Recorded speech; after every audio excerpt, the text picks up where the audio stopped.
मैं तो सीधे कहूंगी। मैं एक बार जरा कर्नल नैन के पास जा रही हूँ। कर्नल नैन, आप बोलना चाह रहे थे, मैं डीजीपी सर आपके पास आऊंगी।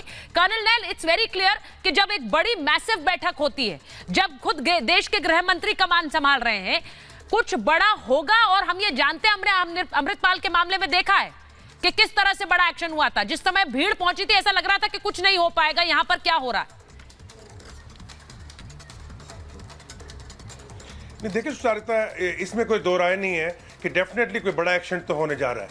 और रही बात इनकी, जितने भी ये आतंकवादी हैं या ये कह लीजिए टेररिस्ट हैं, या जो अपने अलग अलग ग्रोह बना करके लोग अपने यहाँ पे गुंडाइज्म कर रखे, पंजाब में पूरा माहौल खराब किया हुआ था, कहीं ना कहीं शायद लोकल पुलिस के बस की बात नहीं है और उसमें से भी कुछ निकल के आए।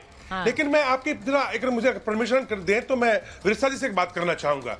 तो अमृतपाल जी ने अमृतसर के पास में अजनाला के अंदर हमारे पवित्र गुरु ग्रंथ साहब को थाने के सामने रख करके उसकी बेइज्जती की। तो मैं पूछना चाहूंगा विरसा जी से, विद ड्यू रिस्पेक्ट, क्यों नहीं उसके लिए कोई अमृतपाल के खिलाफ कोई एक्शन की मांग की गई? क्यों हमारे पवित्र जो अदालत तख्त है उसने नहीं मांगी? क्यों एसजीपीसीए ने नहीं मांगी? सो हम लोग कहीं ना कहीं चूक कर रहे हैं इस चीज के लिए जो हमारे राष्ट्र के ऊपर आकर के पड़ता है।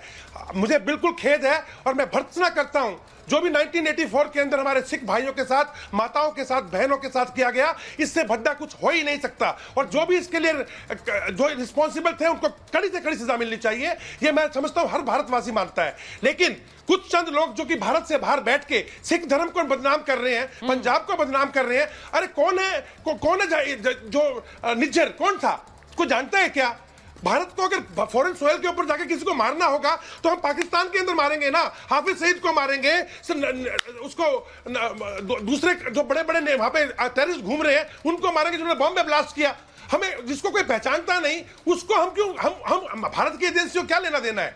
हाँ, अब यह बात मुद्दा जो गलत तरीके से उठ के आया है, इसमें मैं समझता हूं कि चाहे सिख भाई हो, पंजाब हो, भारत हो, एजेंसियां हो, जो भी है सब इकट्ठे होना पड़ेगा।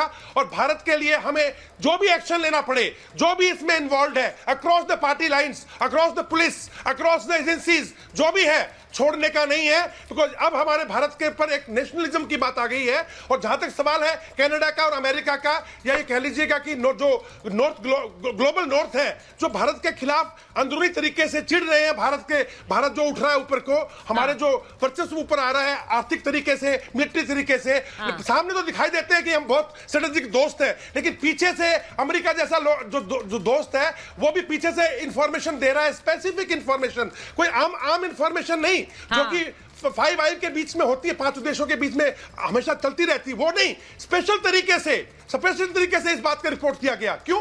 क्योंकि इस बात को उठाना था, मुद्दा बनाना था। और उधर देखिए कनाडा के जो हमारे प्रेडो साहब हैं, उस पर अमेरिका भी ये कह रहा है अभी कर्नल नैन कि अभी जांच करिए।